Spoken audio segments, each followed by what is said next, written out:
Hello, welcome to P Cube, the one and only Pokemon Cube podcast. I'm your host, Andrew Martin, brought to you with co-host Connor Lavelle. So, quite a few updates to get through.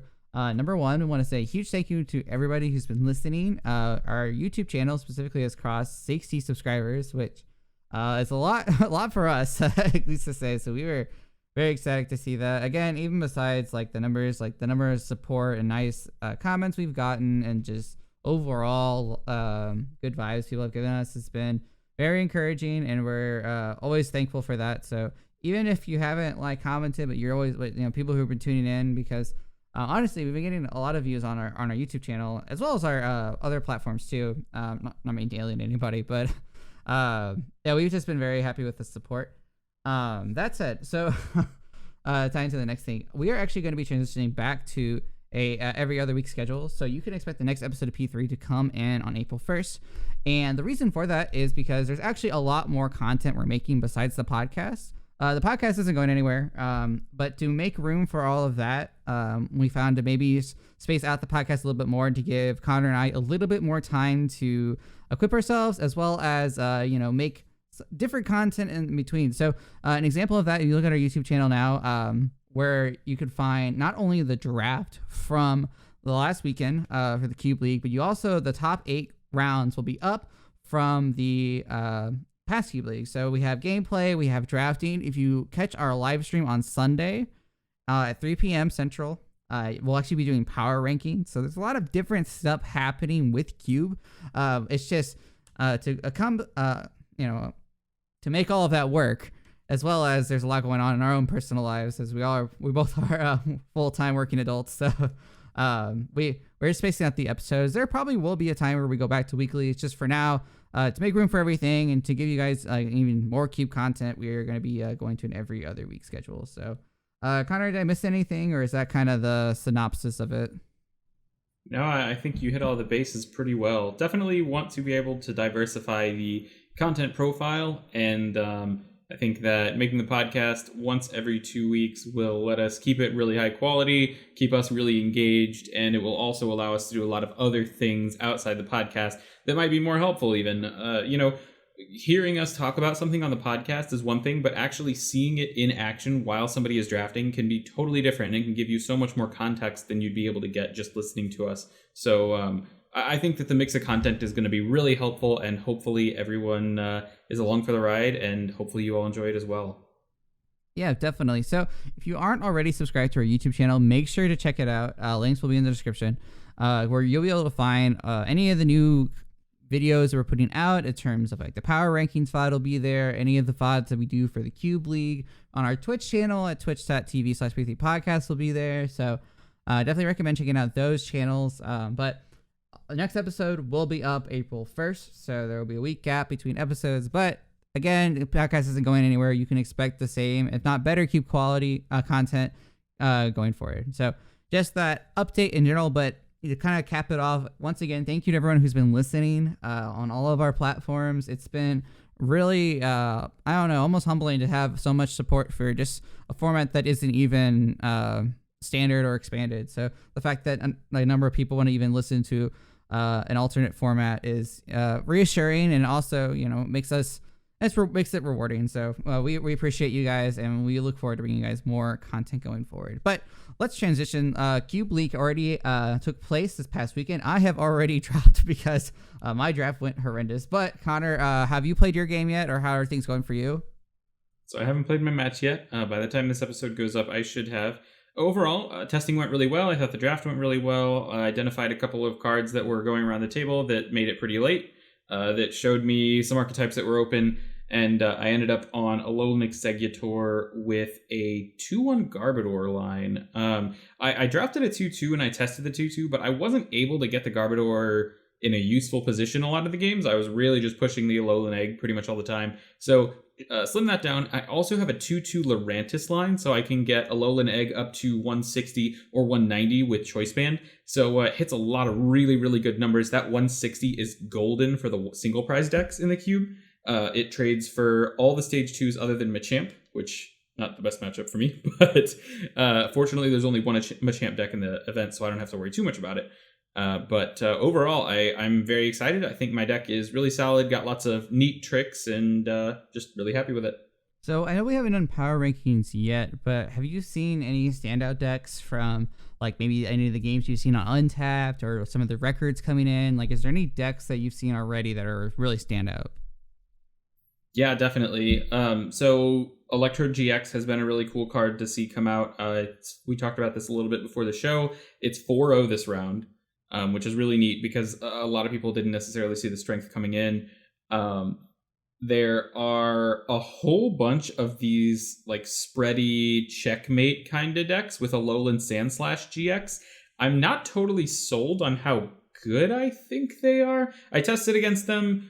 I learned the matchup over a few games because the first few I definitely took the L pretty hard, but learned the matchup over a few games, and I think that they're pretty beatable for most decks. So really interested to see how well they do. But they do have a very difficult game plan for other decks. So I think it's very matchup dependent and how fast they get set up. But it was nonetheless not a deck that I really expected to see at all. Really, really neat combo. So props to them for identifying that potential. And I'm excited to see how it does. I'd say those are my two big standouts. But overall, I mean, especially for high power, this league has had some crazy decks come out of it. So if you want to take a look at that, all of the lists are available, totally open. And they're actually broken down into a visual that you can find on the Cube Discord server. So definitely take a look at those if you want to get an idea for what people have drafted. Yeah, and we'll try to include a link to that as well in the description so you can find it. But if nothing else, check out the Cube Discord. It's honestly, if you're not in this Cube Discord yet, I highly recommend you check it out just because there is all the Cube League information as far as other events go on in there too, as well as even just general Cube discussion, and it's an easy way to get in touch with Connor or myself. So, go ahead and check out the Cube Discord while you're at it. But yeah, so those have been a lot of really cool strategies. Honestly, Electro GX, and we were talking about before, I didn't really think much of the card, but after seeing the results, I am being heavily swayed that maybe Electro GX, has quite a lot to offer. Yeah, I know that you were not super high on it, and I don't think I was as high on it as maybe I should have been, but I did think it had some neat stuff going on, and we'll talk more about it actually in this episode. We've picked out a pack that features Electro GX, so that'll be fun to talk about. Well, do you just want to go right into it then, since we're on the subject?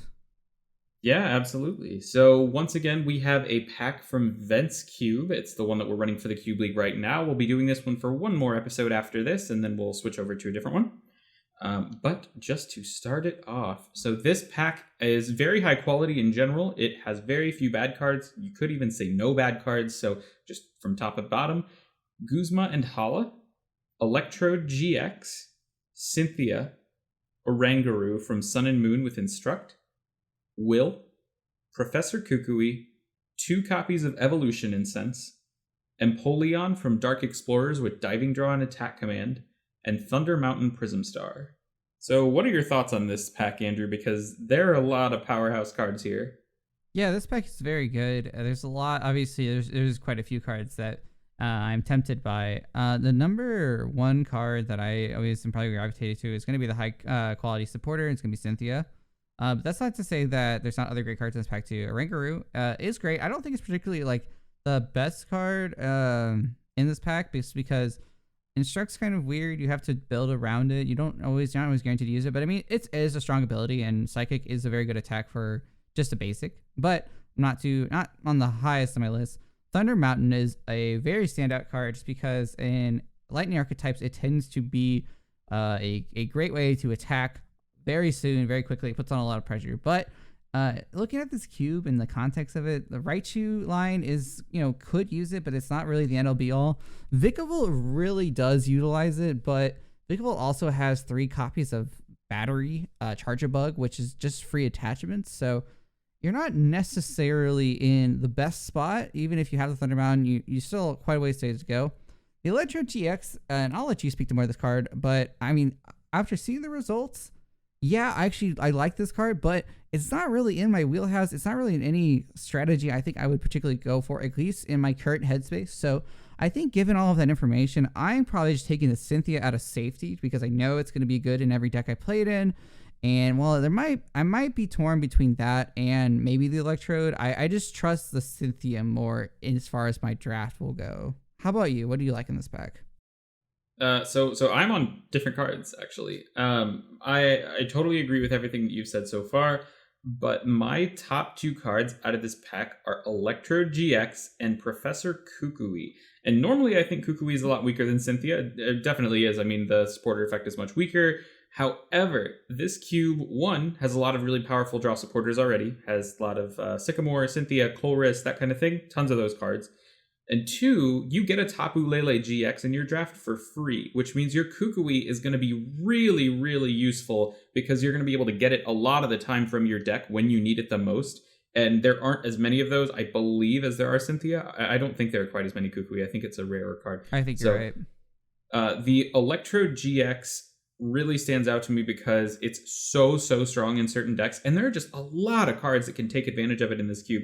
Lots of Ultra Beasts that take advantage of your opponent having certain prize counts, Reset Stamp, and things like that are also very, very common in this cube. So lots of opportunities to take advantage of that Electro GX and setting your opponent back on prizes, or ahead on prizes, I should say, and giving yourself some extra energy to really advance your board. The deck we see it in this time is Dark Box, which is really good, but I could see it played amongst a lot of stuff. Single prize decks like Machamp and Vikavolt, I could see it being really good with. I could see it being excellent with Raichu, maybe even get you out of turn faster with extra Energy Bomb, give you insane disruption ability too. Just so many different options that you have with this Electro GX, and I think opening your draft up with it is going to make you alert to those options immediately, which is so good. You know, getting an Electro GX midway through the draft or toward the end of the draft where you might have a few cards already that work with it is great, but getting an Electro GX right at the beginning and saying, okay, I'm going to draft every end that I see, that's really, really strong. Like, you start to open yourself up for some absolutely crazy turns more and more consistently, to the point where, you know, your game plan can just be get energy in the discard, pop Electro GX as fast as possible, and then shut my opponent out of the game with disruption. So I really love the Electro GX, and especially after we've seen the first couple of rounds in the decks that have come out of the draft this time, I would be looking at that card probably first and foremost in this pack. Kukui being a close second if I was not feeling an Electrode-based strategy, or if I wanted to just stay totally open, then Kukui definitely more versatile than Electrode GX. I mean, Electrode we've talked about being able to be used in a lot of different strategies, but definitely not as much as just a powerful supporter. Of course, Kukui's effect being really powerful with the Lele, and then Cynthia is probably my third, just being a general good shuffle draw 6, but I'm not too worried about being able to get quite a few of those in the draft. Yeah, fair enough. So, I mean, a lot of interesting points brought up. And of course, if you're watching this on YouTube, feel free to let us know what would you pick from this pack. There's a lot of options and certainly no wrong ones. So we'd love to hear what you have to say in the comments. Moving forward, so I guess, are you taking the Electrode? Is that kind of the conclusion? Yeah, I'd pick the Electrode. Yeah, so very cool. Actually, I'm really interested to see what the Electrode turns into in this cube, as far as like maybe how lines adapt to it, and maybe even this cube is drafted in the future, like do other strategies maybe get influenced by it. So kind of a cool card, not one we often see get utilized in the way that it does. So I'm very happy to see it get more of a spotlight. So looks like a lot of the high quality supporters kind of take the backseat right in this cube. Yeah, and not a backseat totally, because Right. they are still very powerful cards. They're cards that you take pretty early, but because there are so many, their value really does start to shift. And that's something that you can see of any card that has a high count in any specific cube, is that as you have more chances to get that card, its value, at least in the early part of the draft, goes down, because you can go after these effects that don't exist as many times, or even only exist once, and then you can pick up more of those powerful draw cards later. So definitely something to keep in mind in a draft like this, especially. I think it also kind of drives the point home too, why it's important to be familiar with the cube list before you draft, especially if you have that option available to you, because in context, these cards change a lot, and the value of them can be dependent on what's other cards are available. So this kind of drives that point home even further, that if this was a cube that maybe you're drafting for a tournament like Cube League, you would want to be very familiar with what the card pool is like, so that way you can make optimal decisions. So very cool. Anything else on this pack you'd like to add? Yeah, just to extend on your point a little bit, So when you're drafting online, at least with the Google Sheets drafter, you always have access to the full cube list, so that's never a concern. But if you are, say, you're at a table actually drafting with your friends, you can always ask. Just say, oh, hey, are there a lot of Cynthias in this cube, or things like, is powerful draw support really common, or is it rare? Is there a lot of gust? Questions like that, really general. And they can give you a lot of information about how you should be drafting. And I can't imagine any cube builder would be upset about answering those questions. I mean, I think that would be ridiculous. So don't be afraid. Don't ask every single question about like how many counts of this, how many counts of this, how many counts of this. But, general questions that can be answered quickly, don't slow the draft down at all, but might allow you to build a much better deck. That can be totally fine, and you should not be afraid to do it, especially if you're drafting blind. So keep that in mind as well. Yeah, I think we both can speak to gain as much knowledge as you can before you go in, and obviously, like Connor said, don't be afraid to ask, because Cube's all about fun, but you want everyone to be kind of on an even playing field. So no one's gonna hold that information from you. Just go ahead and ask, and like if it's gonna influence your draft, of course, like be proactive. I definitely agree. Great points on that. So I guess we're going to wrap this section up. Stick around. We're going to come back and talk about cards that might be trapping you or might be taking a crucial spot in your draft that you could maybe take otherwise. So stick around. We're going to talk all about trap cards right after the break.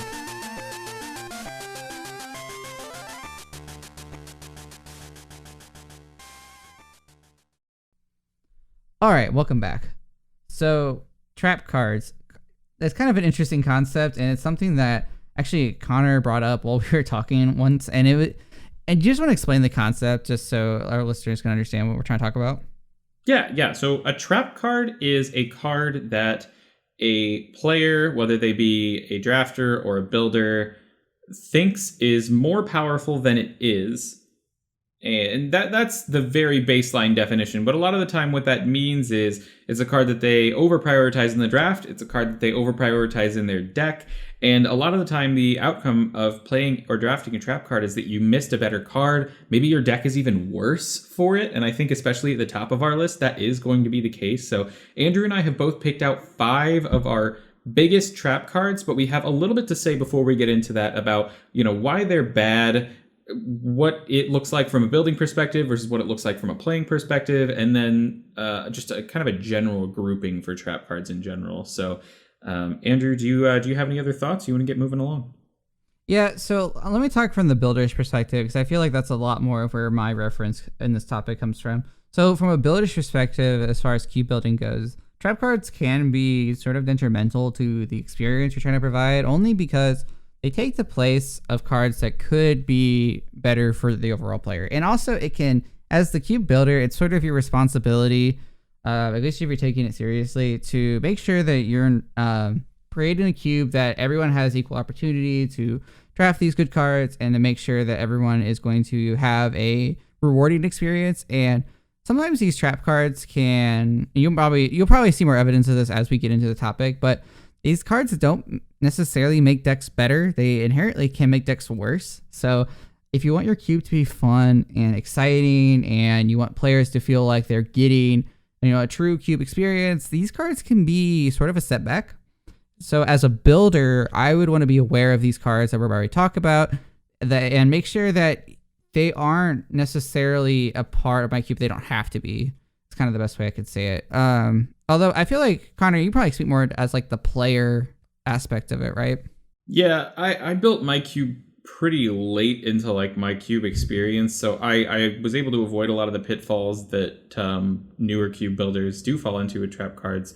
So I don't have as much perspective there, but from a player's perspective, trap cards are often going to make your deck a lot worse than it could be without them. And that's not to say that necessarily trap cards are bad in all cases. And I mean, most of the ones that we're going to talk about are not bad in all cases, which is one of the reasons why they can be so deceptive. But we'll talk about that more later. Trap cards will prevent you from getting the best card in a pack. And your goal is always to take the best card in the pack as a drafter and as a player. So that is the biggest number one thing that you need to be leery of with a trap card. And what I always say to people in general when they're drafting is think about what this card actually does for you in a game. And some of the time, the trap cards can, even seem good in those cases. And that is, that's a case where, maybe the cube builder could have done a better job at including a different card, or, maybe an archetype is really weak and it's not obvious, things like that.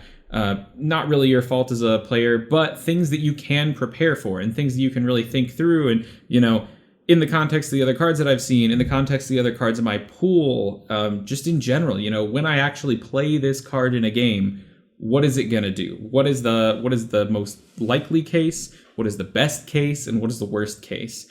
And that can kind of be a way to start reasoning through trap cards if you're kind of looking at a card and you're not sure whether it might be as good as it seems. But the scariest trap cards are the ones that you don't notice and the ones that you draft and you put in your deck thinking they're really good, and then you end up quite sad afterwards. So hopefully by the end of this episode, you'll be more prepared for trap cards and you'll feel more prepared to identify them and avoid them.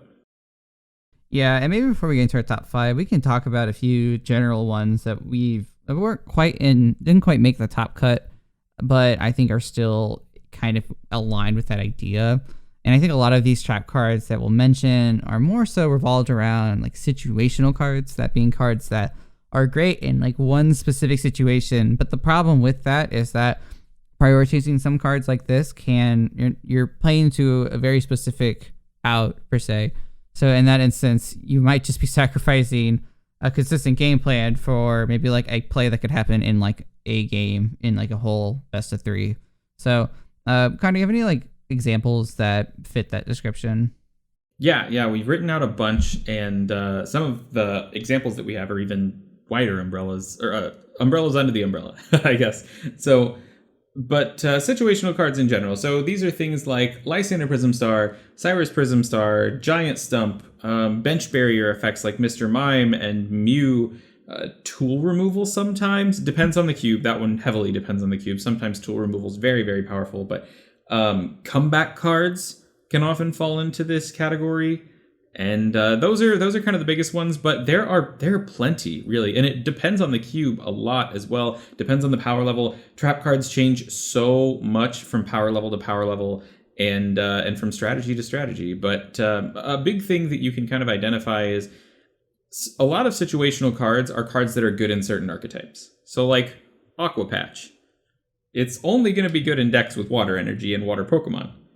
And that does make it situational. But if your whole deck is water energy and water Pokemon, or even half of your deck is water energy and water Pokemon, well, that's a very good card then.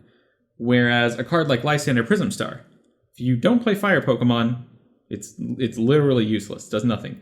But if you do play a lot of fire Pokemon, then sometimes it might still be useless, because your opponent might not need any of the cards in their discard. So kind of going through this list one by one, Lysander Prism Star can be very powerful in cubes that have a lot of discard synergy, or if you take a bad matchup to a discard deck. I played Lysander Prism Star in May last year in the Cube League because Gyarados was a really powerful strategy, and so was Flareon with Vengeance from Plasma Blast, I think. So those cards both heavily rely on the contents of the user's discard. So by using Lysander Prism Star, I was able to, with Flareon, it was a less extreme effect, but it actually did come up in multiple games. And against Gyarados, it could potentially end their game, and it would give me a at least winnable matchup, whereas before I would have had an auto loss. So situations like that, Lysander Prism Star can be very good, but in general, and if you don't know, I would side against playing Lysander Prism Star, because at the end of the day, you are going to be way more likely to have it be completely useless or next to useless in your deck than the other case, which would be it actually being useful. Cyrus Prism Star, another card, seems like a really strong effect. People actually thought it was going to be really good in Standard, and then it wasn't. For honestly the same reasons it's not very good in Cube. The number of times forcing your opponent to shuffle back Pokemon at their choice that is going to be useful is very low. Most of the time, your opponent's just going to keep their 2 best cards, shuffle back some Pokemon. A lot of the time, it's even going to be negative. Maybe they shuffle back really powerful coming into play effects like Marshadow or Uxie or Azelf, Mesprit, things like that they would really love to use again. So Lysander or Cyrus Prism Star can often be detrimental. Giant Stump is another one similar to Cyrus Prism Star. That kind of effect just not going to be that good. I would say Giant Stump's generally a little bit better because you can counter your opponent's stadiums, and some decks are going to be vulnerable to having a smaller bench. But in general, not a card that I'm looking to include in most decks. Bench barrier effects. If your deck is vulnerable to Snipe, or if Snipe is really powerful in a cube, then bench barrier is great. But most of the time, those things are not the case. And even if Snipe is good in a cube, there's a solid chance you don't run into it because, only 1 or 2 lines are Snipe. And then you include a useless card in your deck that doesn't help you win. Tool removal, like I said, this one varies a lot. If there is high tool quality in a cube, then tool removal is a necessity. So important. But it not as useful in cubes with very low power tools. Sometimes that can mean low power cubes, but sometimes low power cubes can have strong tools as well. So this really is dependent on the cube. That's why I said big asterisk there. And the last one is comeback cards. These are things like twins, like counter energy, counter gain, cards that, unless your deck is specifically built for it, or unless your deck is very slow and you can reliably take advantage of them, a lot of the time they're not going to be useful to you if you can use them at all. So it can be really tricky, especially twins. Andrew, I know we talked about this before the episode. Twins is a card that we see people overpicking so highly. Do you have any more thoughts on any of the ones that we've gone through?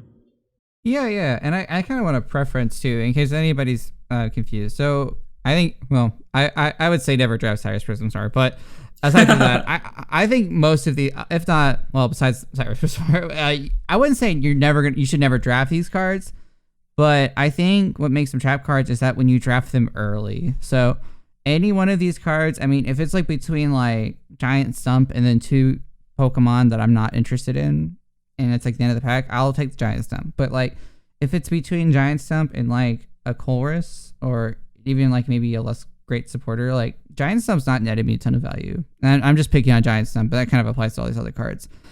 Twins is something that I'm glad you brought up, because I know we talked about it, and it's something that I played in my cube deck thinking it was going to be a lot better than it actually was. And Twins is a good card when it does work with your deck.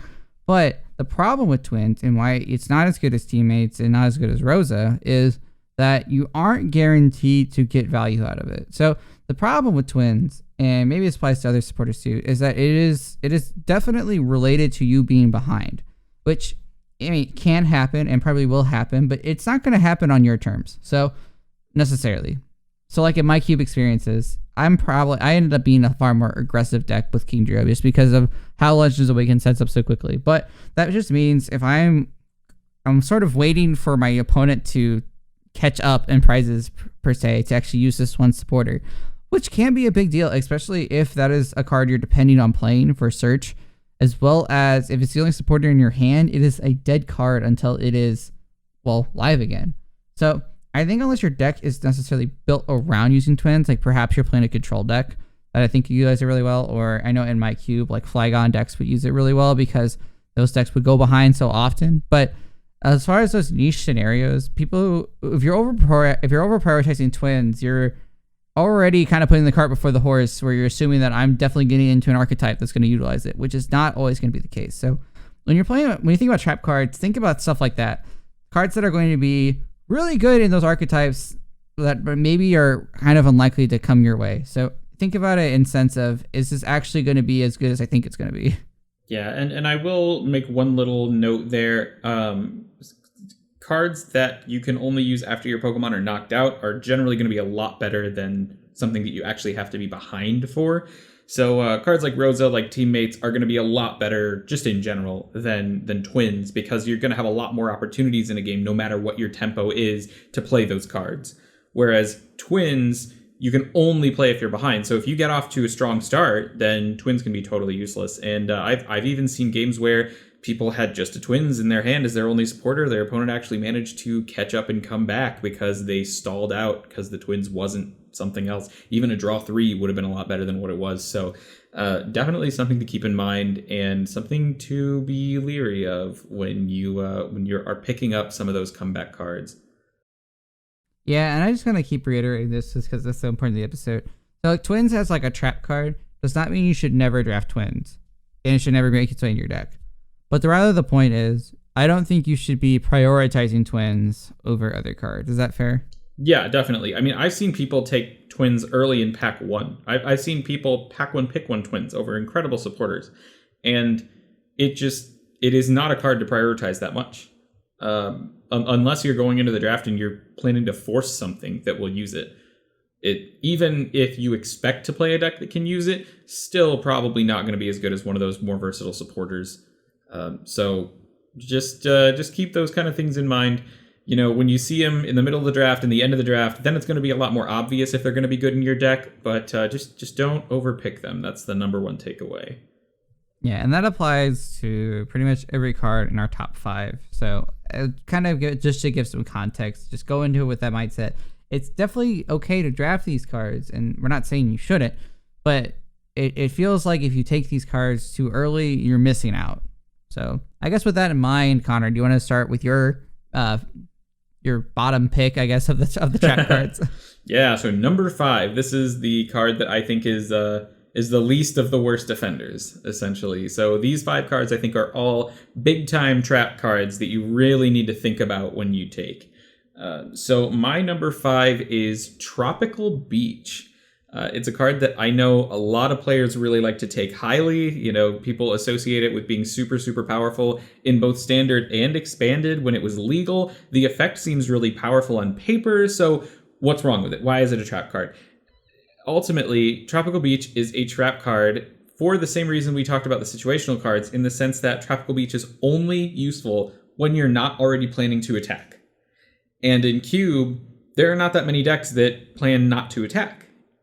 So the decks that Tropical Beach was really powerful in, the super slow decks or the decks that would just never attack, they don't generally exist in Cube. And if they do, they don't exist in the same ways. And it's going to be way less likely that you are able to get that Tropical Beach out of your deck when you need it. You know, if you draw a Tropical Beach in the mid game in almost any deck in Cube, it's going to be completely worthless beyond just being a neutral counter stadium that your opponent might even be able to benefit from if they go behind and they need to draw out of it. So Tropical Beach, not a card that I like to pick very highly at all, and I can't remember the last time I included it in a deck. It's just so fringe useful, not going to be applicable to most decks, and the only time that I would really say take Beach is if you're playing a no attack deck, which does exist, or if you have a whole bunch of Stadium Search and you're going to be able to get into it in the first or second turn of the game with extreme reliability. And I do mean like 3 to 4 outs to Beach to really even consider playing it. Yeah, I mean, who would have thought that the first card on this list would be like one of the most expensive cards in Pokemon? But I mean, sometimes that's just how it goes. But the thing with Beach, though, I mean, I think you're right. I think people associate it way too closely with how it is viewed and expanded, where, I mean, it is strong and expanded. Granted, it's not very accessible and expanded because it was only printed as a Worlds promo. But when you think about Cube, you don't have options to play 4 of them. You don't really have like a deck like Primal Groudon where you're building your deck around this one card. Granted, those decks can happen, but when you take Beach early, what you're basically committing to, okay, either you're taking it because you think the draw is good, or if you're trying to build around a strategy that plays Beach, most of the time I see those strategies being pretty like narrow. So it kind of feels like it's a lose-lose. Like you're not exactly guaranteed to get into the archetype you want to get to with this card. So it's going to be difficult to force something, but it also feels like you're not necessarily going to guarantee a way to play it consistently throughout the game. Yeah, definitely. It's just a card that's going to be so rarely useful in decks. And honestly, this entire list is full of cards like that, and I'm sure yours is as well. So I'm excited to hear what you have, though, for your number 5. Tell us about it. Now, before I move, I will say if it is a real Beach, I will be tempted to take it early just because it's an expensive card. And there is something fun about drafting that. You know what I mean? That's true. That's true. I do agree that like actually just having the beach and playing it is fun just because it is so valuable, but gotta resist, gotta fight the urge. But like in an objectively like competitive standpoint, like I mean obviously I agree. But okay, so in my number 5 is kind of related to stadiums. Actually, Loosamine, which some people might be surprised by, but I actually find Loosamine to be a little bit overvalued in cubes. So it honestly just got removed from the banned list and expanded. So it can be a powerful card, and the Loosamine chain is real. And by that I mean Loosamine grabbing Loosamine plus another supporter. However, a few parts about that. Number 1, you have to get into both Loosamine if you're going for that strategy. So that can be a challenge no matter what, especially if Loosamine is being highly prioritized for that reason. Also, and I've seen this more often in cubes now than I haven't, is Loosamine chain tends to be errata to not exist. And that usually also applies to Caitlyn Cynthia. So you don't really even get the power effects of Loosamine.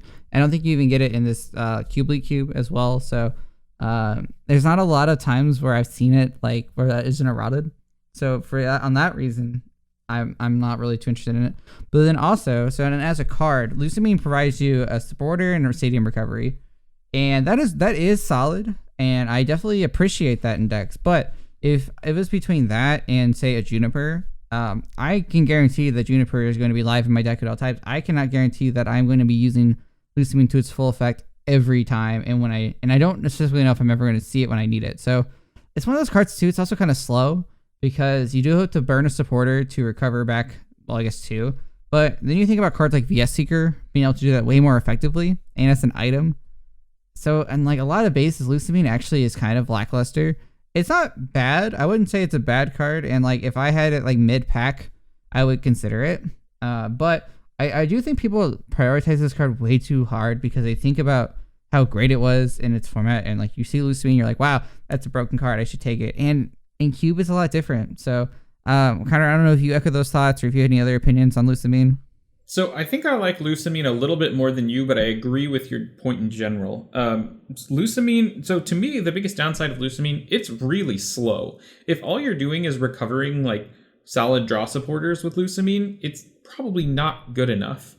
If you are, however, recovering things like Boss's Orders, like Guzma, or if you're recovering really powerful stadiums, then I think Loosamine is a really strong card. So I'm playing Loosamine this month in my Cube League deck, actually, but I'm playing Power Plant. And I really want the ability to be able to play a Power Plant, force my opponent to counter that, and then be able to Power Plant them again and really just lock them out of those abilities for the rest of the game. So that's kind of on the same wavelength as take cards when they're good in your deck. But I do think Loosamine has a lot of uses in a lot of decks. I mean, anytime you have a strong stadium, I think Loosamine shoots way up in your pick priority. So I think I like it more than you do, but I agree with what you're saying, and I do think that people overpick it for sure. Yeah, I mean, that's why it's at the bottom of my list. I personally do like Loosamine as a card. I just feel like players often over prioritize it before they've gotten into anything that synergizes it. So yeah, I definitely agree though with your point. I like Loosamine as well, but for the sake of trap card, I do think it falls into that category. Yeah, definitely. So then I guess like moving forward, and what is your top 4 then? All right, so my number 4 is, and I would say from here on out, the number of cases where these cards are actually useful is so small.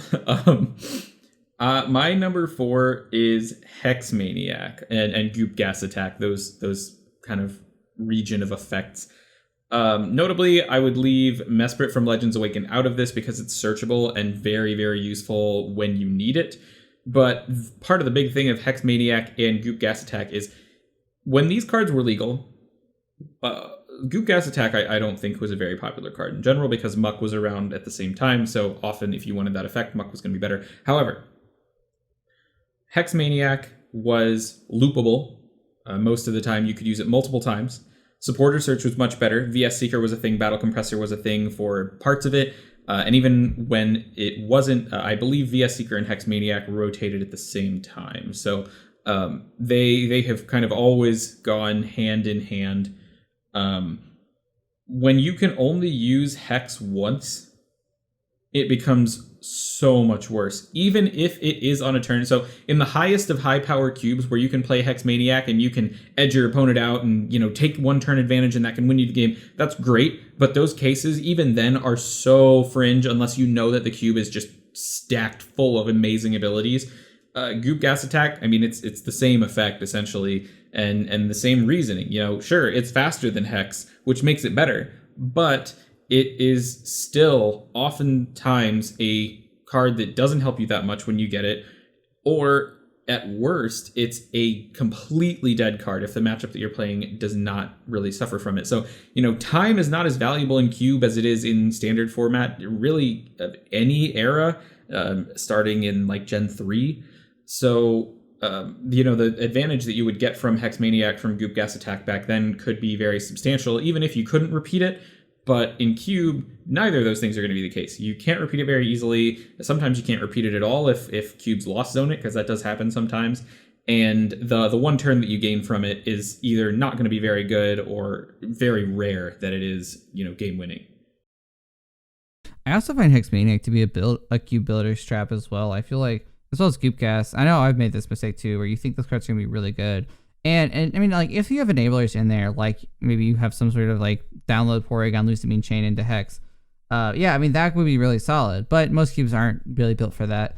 So when you're playing on Hex being used once, like you're not exactly making a great case for it, and it doesn't exactly make archetypes better. In fact, if it's mostly just like I don't know. I wouldn't go as far as to maybe say a cheese card, but sometimes it kind of feels that way. So I don't know if you're really enabling a lot of archetypes to utilize it well as maybe other ability locking cards are. So Hex Maniac kind of doesn't really work on the player or the builder side, Yeah, I agree. I think it's a trap in both cases, and one that usually just does not turn out well.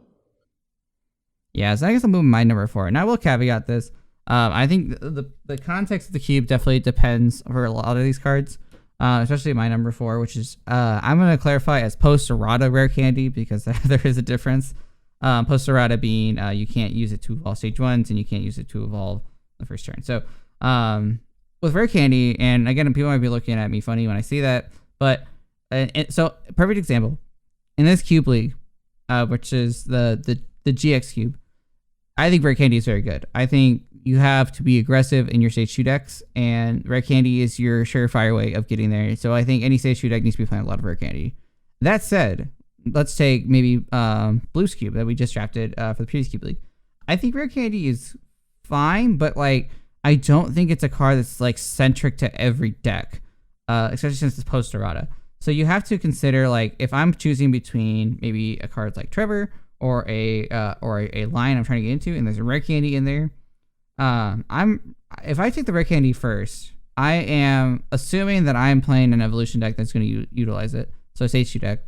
And then I'm also assuming that I'm going to see the lines that really would benefit from it. So if your deck's a slower deck, you don't necessarily benefit from rare candy. If your deck utilizes a lot of really good stage 1s, your deck doesn't really benefit from rare candy. Maybe like a copy of rare candy can help you keep tempo, but over prioritizing rare candy and over prioritizing multiple rare candies isn't exactly helping you in those types of situations. So that's my thoughts on it. Connor, how do you feel? Yeah, so to me, the number one thing with rare candy, and I do think it varies to an extreme degree by the cube, it's what do you gain from that stage 2 that you got one turn faster? Like, what is the actual benefit to you? Rare candy makes your deck inherently less consistent because it is much harder to search than a stage 1. So a lot of the time you are going to struggle to assemble the combo pieces where you might be able to very easily find a stage 1 and then evolve into a stage 2 the following turn. If a cube is very high power and it has cheap and powerful attacks on its stage 2s, then I think rare candy is critical. If a cube is high power and there are not powerful attacks for low energy on stage 2s, I think it's essentially useless. And if it is really any power level and your stage 2s do have those like 1-2 energy attack costs, then I think it's pretty good in general. So in the cube that we're playing this month, every single stage 2 line has significant advantage that you can gain in that turn. So it makes a lot of sense to play rare candy, and it's really important to do so to keep up with the other stage 2 decks and the decks without rare candy as well. But in a cube like... So last month's, I definitely agree, and even in some that we've seen before that. So Slower Car 42's cube is a favorite to anyone who's played in the Cube League. You most likely know it. It's a low power cube. The stage 2s have very few low energy attacks, just in general. So even if you're in most of the stage 2 lines in that cube, you're not going to benefit from the extra turn that you gain with Rare Candy. And you'd be better off even just playing another stage 1 in that slot, because you have more versatility of what stage 2 you evolve into, depending on what your opponent does. You can more consistently get into your stage 2s. There are significant benefits of playing a stage 1 instead of a Rare Candy in a deck like that. So in a cube deck, the biggest thing to me about how good Rare Candy is going to be is what you actually get out of that stage 2 in that turn. So Kingdra LA... pretty much all the stage 2s this month, like Decidueye GX, Como-O, the other Decidueye, Total Command Napoleon, all those cards, so good. But, Aggron EX, not necessarily doing you a lot of good, and I think that players way over prioritize Rare Candy in situations where they shouldn't. It was actually on my list as well, but we moved our lists around a little bit just to make sure we didn't talk about too many of the same cards. So I 100% agree on Rare Candy being on your list. Not to sidetrack too much, but I actually really like that point of like your trajectory of attacking at that point. So like if I play Rare Candy, it's an Aggron EX, I'm then also having to say that I'm also attacking with it, right? Because like otherwise, what's the point? Like getting the evolution out is great, but maybe if that like isn't, if it's not netting me an attack or netting me an ability, like am I actually benefiting from playing this card? I think that, I don't know, I really like that idea. I haven't heard it before.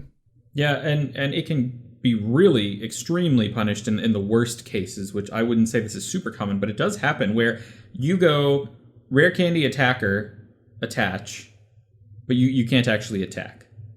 So then you pass. And then your opponent on their turn evolves or they do something and they deal more damage than you expect and they set you up for a 2-shot.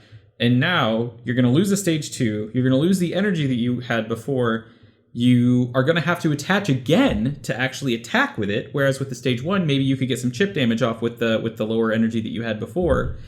And you're just going to be so far behind. And I've seen that happen quite a few times, actually. So you really have to evaluate what you're getting out of that stage 2 coming out faster. And it can vary, by turn, by phase of the game. Like maybe you don't need your Rare Candy in the early game because you don't have to get a turn 2 stage 2, but maybe it's really useful later on. Like you have a stage 2 with a really strong coming into play power that you can take advantage of really at any time. Well, then Rare Candy can be really nice, even in a lower count, which I generally like to have Rare Candy at 0 or a fairly high count. So, It can really depend on the deck and how versatile it is. I know last month I played a 1 of Rare Candy. It was one of the best cards in my deck because of Typhlosion EX. Typhlosion EX comes into play, basically attaches a whole bunch of energy from your deck. Really powerful effect at any phase of the game. But if I hadn't had that Typhlosion EX, definitely would not have put that card in my deck. Yeah, it's very situational. So like when you see it early, it's not. I mean, I just wouldn't draft it. I think people. You're okay passing the Rare Candy because you don't exactly know if it's going to benefit you. So when you take it over something like perhaps maybe a line that you were interested in, or even a supporter that was going to be helpful, like your deck's so much better with consistency and like power cards that like Rare Candy is just suboptimal in so many situations. So yeah, very, very interesting discussion with that. So then let's hear your number 3 pick. Okay, my number 3 pick is another card that players seem to think is... I've heard many times people calling it broken in Cube, in the context of Cube, of course. Outside of it, all these cards are totally different. But Lysander's Trump card is my number 3. Andrew, do you have any strong opinions on Lysander's Trump card? So I actually used to have this card in my Cube, and I thought as a Cube builder, it was going to be a really strong card to help deal with any sort of mill and also deal with. I thought it'd just be fun to play like a power card like this. But I mean, in reality, the card is not as great as perhaps some remember it being in its heyday. And I feel like a lot of that's attributed to the fact that a lot of your Cube gameplay revolves around your opponent managing the resources. So if my opponent is essentially getting bailed out by shuffling their discard into their deck, I feel like I'm just giving them more options to all their power cards. So like, I mean, boss's orders lost out in my cube, but let's just pretend it wasn't. Like, you're giving your opponent access to cards like that. You're giving your opponent access to maybe even cards like Counter Catcher, access to cards like Counter Energy, or like, I don't know how to say the counter cards, but like any cards that's going to help them win the game. So I don't find it useful in that respect. I also find it doesn't exactly, shuffling all of my discard into my deck, it's just making my deck less consistent. I get there's probably cards I want to utilize, but there's just better cards to do that with. If I'm trying to utilize Pokemon, I'd rather play Super Rod. If I'm trying to utilize supporters, I'd rather play VS Sneaker. Like, I just don't feel like Lysander's Trump card benefits you that much in Cube. Yeah, and I think Lysander's Trump card is a really egregious trap on both sides, because as a cube builder, most of the time, if you put a trap card in your cube, you're not punished for it in the sense that like people don't have a terrible time with it. It just ends up being kind of lackluster. But with Lysander's Trump card, if mill is supposed to be a thing in your cube, somebody could just be having a card in their deck that's not even very good, but it just says win the mill matchup. And that just feels terrible to lose the entire game based on one card that you have no counterplay to. You just instantly lose. So I think that it's a huge trap for the builder in that sense, because it can give players a terrible time with your cube if they want to go for that strategy. But for a player, I think it's a trap in the sense that, one, like Andrew said, a lot of the time you give your opponent back a bunch of useful resources. Cube decks are not streamlined. You know, they have a lot of powerful one-of cards that they would be ecstatic to use again. And it's not nearly as calculated a risk as it was in Standard when it was legal, where the player playing Lysander's Trump card would be doing it in a situation where it was extremely advantageous to them to do it. Either they were going to blow through their deck again, they were going to recycle really critical resources. There was a reason that they were going to play that card. Whereas in Cube, the reasons for that are a lot of the time really poor. You know, your Cube deck is not as fast as the Standard deck that had multiple Shaman EX and tons of trainer-based draw. It's just not. And that's the truth of it. Even in ultra high power cubes, it's almost definitely not going to be as powerful still. So the kind of decks that would use it in Standard were really streamlined, and the kind of decks that are going to use it in Cube are few and far between, I would say, at best, and at worst, just non-existent. The number of cards that are going to be able to take advantage of it well are just not great. And it can also feel kind of... it can minimize the impact of good play if an opponent can just kind of shuffle all their cards back into their deck and shuffle all your cards back and kind of reset everything. So that's a much smaller gripe, and that's a more interesting line than some of the other stuff that I've talked about. But overall, card is not broken. You probably shouldn't even put it in your cube. It's really, really underwhelming, and in a lot of cases really unfun too, which kind of the worst of both worlds. Yeah, I mean, I think something that I found later on too is that if you're playing cards like this to counter mill or that kind of strategy, then you clearly don't either you don't like mill, or is mill too strong. And I think that's more of a question with the line and what you should do to the line itself than it is by adding a tech card like this. So it's kind of a different topic that maybe we'll talk about another day. But like adding cards, like when you're trying to like balance a cube around cards like this, like using like Lysander's Trump card, it's either the line needs to come out, or you need to change something within there. And like cards like Lysander's Trump card aren't like a band-aid fix for it. So I think from the cube builder's perspective too, this is a super big trap card for them. Yeah, adding cards to your cube that just say I win a matchup, not a good idea, and it's not a fun way to balance. It's not fun to play against. It doesn't produce interesting games, so generally advise that you probably stay away from that. Yeah, absolutely. So I guess I'll move on to my number 3. And mine is actually something we've talked about in a previous Crack-A-Pack, and that is Ditto Prism Star. So Ditto Prism Star has the ability that says it can evolve into any stage 1 from your hand. So I have quite a few problems with this card. So I don't necessarily think the card is bad in the sense that like if you play the card, it's not like you're sad that you can evolve into any stage 1, but what I often see is that players will prioritize this card like pick 1. It's even like highly picked in like Rochester's I've seen. And my issue with that is being you don't exactly know if Ditto Prism is going to work into the strategy you're trying to play. You might be saying, well, Andrew, of course I'm going to be evolving, so why wouldn't I play this card? And to that, I would say you have to look at what line you're playing and if that what basically Ditto Prism Star has to offer. So the way I see this card, it has no attacks. So it's starting the active, you can't do anything with it. And you also can't do anything with it if someone plays any sort of Cessation Crystal, Silent Lab, Hex Maniac, any of that. You can't. Then you have no basic that could evolve. It's non-recoverable. So if it gets knocked out and you can't bring it back, and you have a rescue structure, you can't bring it back. And then a few other things too. It not having attacks is a hindrance in the sense that, especially in a low power cube, you're unable to make a strategy evolved around it. And I mentioned this in the podcast before, but in my Kingdra deck that I play, that I got top 8 with in the Cube League, that my Seadras and my Horsies all had attacks that I used throughout the game. So I had one Horsey that could do 20 damage to the bench, which in a low power cube is fairly strong. I had a Horsey that had a similar attack to Electro Gx that does more energy for each water energy attack. So that would be a great card to use something like Genetic Memory with, to copy that, to also use maybe like I can load that up on the bench. And then the Seadras themselves, I actually used to win quite a few matchups because they had good typing, they had good attacks as well. So the whole evolution line kind of worked within each other. And with Ditto Prism Star, you get none of that.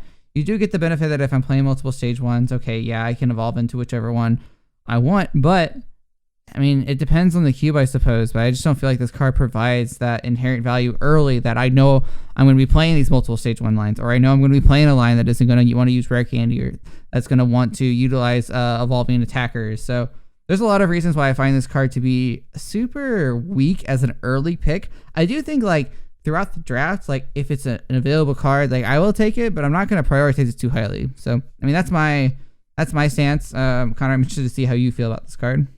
I completely agree. The attacks on basic Pokemon in Cube are often really important, and they can set up hugely game-winning plays in the end, even if it's just 1 for 10. That can be so good. Ditto Prism Star having 40 health is also horrendous. You know, a lot of the time you're going to be playing a basic with 50 or more health, and that can be huge in preventing a donk, because a lot of fighting types have 20, 30 damage attacks for a single energy.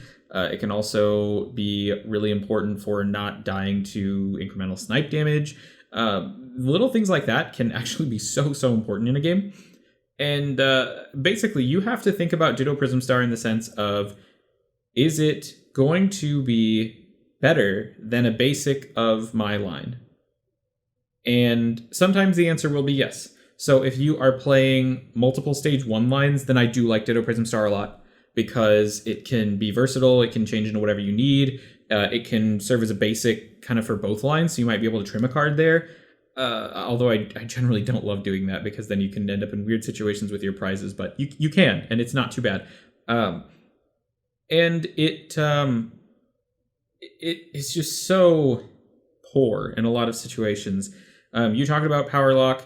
Rare Candy just doesn't work with it at all. So if you are playing a deck where Rare Candy is important, I hate Ditto Prism Star in Stage 2 decks. I just cannot stand it. You really need to be in that specific situation where the Stage 1 is the thing that you're going for, and you have some reason to need more than just the basics in your line. The other situation that I've seen Ditto Prism Star used well is if you know that there are not very many of your basics left. If you got into your line toward the middle of the draft, or maybe you saw a bunch of your basics go around in the first pack and you got into it in the second, then in those situations, Ditto Prism can be really nice to kind of, let you play the game. But in general, I just do not like the card at all. People way overpick it, like you said, and need to really evaluate where that card is going to fit into your deck and how useful it's actually going to be. And something to touch on the cube building side that I also see a common mistake is that I and attributing to how much people overvalue it, I also see this card put in high quantities in some cubes. Like I've even seen like 4 copies of it in some, and it just doesn't, to me, it just doesn't make sense, because if you're having an 864 line or a 64 line of a Pokemon line, or even 865 probably is more topical, like you should not need 4 Ditto Prism Star to come up with a cohesive deck. And for the exact reason we talked about it, like it's just not a great card early. It is probably better later in the draft once you know that, okay, this is going to be great in the strategy I'm trying to play in. But like to include an excessive amount of this card in the attempts to give players like well, one, kind of a cheat way to get like their basic, but like I also think makes lines deceptively available, because I think a high access to the Prism Star makes it so you can't tell if people are going to draft a certain line. So I think from a cube building perspective, having a high amount of Ditto Prism Star actually creates issues within the draft. Yeah, I agree. It can make things really strange, just for players trying to figure out what is open and what is not. Yeah, so it's just something to keep in mind. And I mean, we could probably do a whole episode on just like stuff like that. But nonetheless, I think we've kind of driven the point home at this point. So I think we're at number 2 on both our lists, and this is where we start to align with our picks. So Connor, I know you have a lot of choice words about this card in particular, and I'll just let you take the floor. Yeah, I would say this card has not drawn my public rage as much as some of the other cards on these lists, specifically Rare Candy, and then the card that is coming up on the list. But our number 2 is Battle Compressor. Battle Compressor, one of the most powerful Pokemon cards of all time, is a horrible cube card. Most of the time, it shouldn't even be in your cube, but in the cases where it should, it is going to be very heavily, mileage may vary, and is oftentimes just going to be terrible in your deck. So the big thing that I want to illustrate before I pass it back to Andrew is in many cubes and many decks, the card is just completely useless. But in some cubes, the card is extremely powerful. Whether, maybe you have a Alolan Exeggutor in your cube, like in the Sun and Moon cube that we're playing right now. If Battle Compressor was in that cube, then the discard strategies, the Alolan Exeggutor, the Machamp, some of the energy-based ones, like Electrode, they would just be crazy. Like, if you got off a turn 1 Battle Compressor or turn 2 Battle Compressor, you would be so favored to win the game, it would be insane. And those kind of cards should not be in the cube, because they put one player at a very high variance disadvantage, There are not a lot of ways to get into a turn 1 Battle Compressor if you have one. And in a lot of the cube cases, you will. But in those cases where you do have it, it's kind of like the Talonflame Steam Siege problem, where if you start with it, then the game is just over. So I hate those cards in cube. I think they make for incredibly unfun situations. And either way, either it's going to be useless or it's going to be absolutely ridiculous. And in both of those cases, I don't like the card at all. But Andrew, share your piece on Battle Compressor. Yeah, and we've talked about this before on previous Cracker Packs, that Battle Compressor, I mean, in Cube, you have a lot of resource management to worry about. And what's in your deck, generally, I mean, it's obviously you picked which cards you wanted in your deck. So it's not like you're playing very streamlined strategy where I have like 4 of all of my best cards and I can afford to discard a few. No, I mean, your supporter lines themselves specifically are probably just one of singleton lines that you're trying to, everyone has a purpose. So when you think about a card like Battle Compressor and it's forcing you to discard 3 cards from your deck, while the deck thinning aspect of it is fairly strong, you aren't necessarily worried about that at all points of the game. I can certainly see cases for it, like Connor said, like in probably our Cube League cube right now, where there is like a lot of decks that can utilize it. But in general, like it's going into your deck, it's probably a weakness than it is a strength, because you can't exactly guarantee that, okay, I'm going to need to discard every card. Like, I have 3 cards that I want to get rid of, and I don't need them in the entire game. Because, yeah, maybe if you had a tech card that you wanted to burn, but, like, are you really playing Battle Compressor to discard, like, a tech card? Like, that seems like a very, narrow strategy. So there's not a lot of, like, game plans that I'm particularly interested with this card. And to take it early just feels like a huge missed opportunity for consistency, Battle Compressor might not even end up in your deck is the problem, because if only like a small percentage of decks can utilize it, taking it early, you're just basically trying to win the lottery of, okay, well, my deck's going to be great with it in it because I'm going to get the one of specific strategy that makes it work. It's like, that is so unlikely. So in general, Battle Compressor just doesn't serve you as a card. I even drafted it because it wasn't the best card. Like, it was like, it came in later in a pack in our previous team cube. And I remember playing it down and just thinking, and in a test game, and just thinking, wow, this sucks, because like every card in my deck is crucial to my strategy, and I need to preserve all my resources. That even discarding one of these cards feels terrible. So, I can imagine similar experiences in other cubes. So, I think as a player, it definitely does not help you as much as perhaps it would be in expanded, where you have more control on your on your strategy. And like Connor said earlier, like cube decks are not necessarily streamlined in the sense that you're not gonna have a bunch of 4-ofs of cards that you care about. Like all of your cards are kind of limited to 1-of. So to have a card that is gonna thin out your important 1-ofs just doesn't seem like a great card to me. Yeah, I completely agree, and just so many great reasons not to include Battle Compressor in your cube, and so many great reasons not to take it as a drafter. So, but Andrew, would you like to share our number one? I know I have a lot to say about this. I'm sure that you do too. So our number one pick is Broken Time and Space, and the irony being that it has broken in the name. So one caveat for me, and this is only really applies to me, is that I only think Broken Time Space was good in my queue at one time when I had a crazy Rhyperior mill deck. But outside of that aspect, I think BTS is a trap card, is like the definition of a trap card. And the reason for that being, at least from my perspective, is that players look at the effect saying, okay, well, I can evolve instantly. That is great. I'm breaking the rules. Therefore broken card. And the problem with that logic, in the sense that I'm going to be a lot faster than my opponent, is that you really aren't. Broken Time Space works both ways, and decks that there's not a lot of decks that really utilize it to its potential. So oftentimes, like from what I've seen, it's like if your deck has a lot of scoop up effects, like maybe like AZ scoop up deck, like yeah, you can utilize it in that sense. But like that is such a small niche majority of any deck that I've seen in Cube, and that it tends to just like make really, I mean, it's just really not a benefit to you. Connor, I know this one you're really passionate about, so I'm curious to hear your perspective. I have gotten very heated in discussions on Broken Time Space before, so I'll try to keep this one a little bit more tame. But so Broken Time Space is not my number one because it is the most useless card on the list.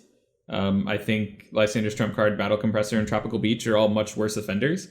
However, Broken Time Space is my number one because so many people think that it is so much better than it is. And it is taken as such a high priority pick. People think that it is incredible, that it's going to make their deck so much better. So not only do you have the rare candy issue to contend with, where you have to ask, how much advantage do I actually get from using this card in my deck? How much do I gain from having the extra turn of time? You also have to ask, is my opponent immediately having the same effect going to be better or as good as me having that effect?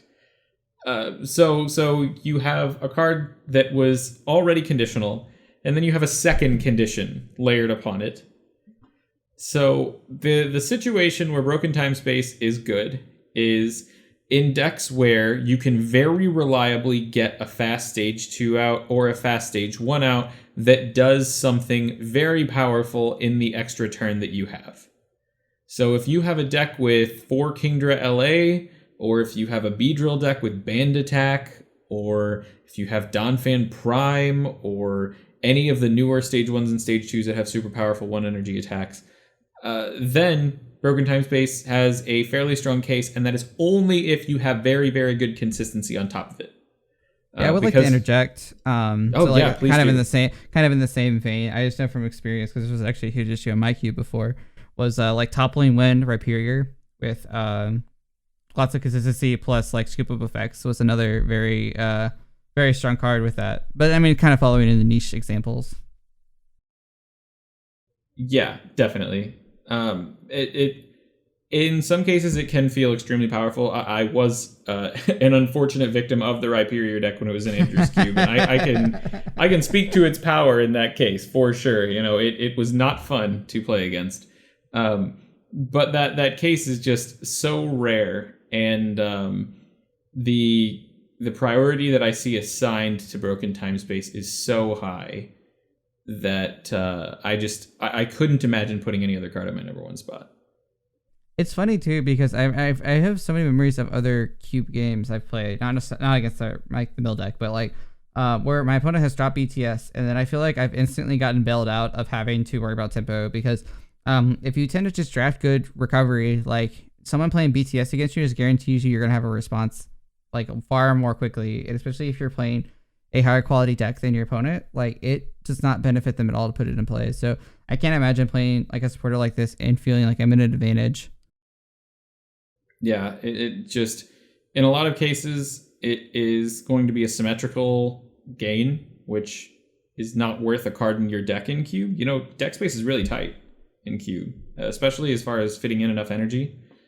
And even just an energy is an asymmetrical advantage. You gain an energy and your opponent does not. That's great.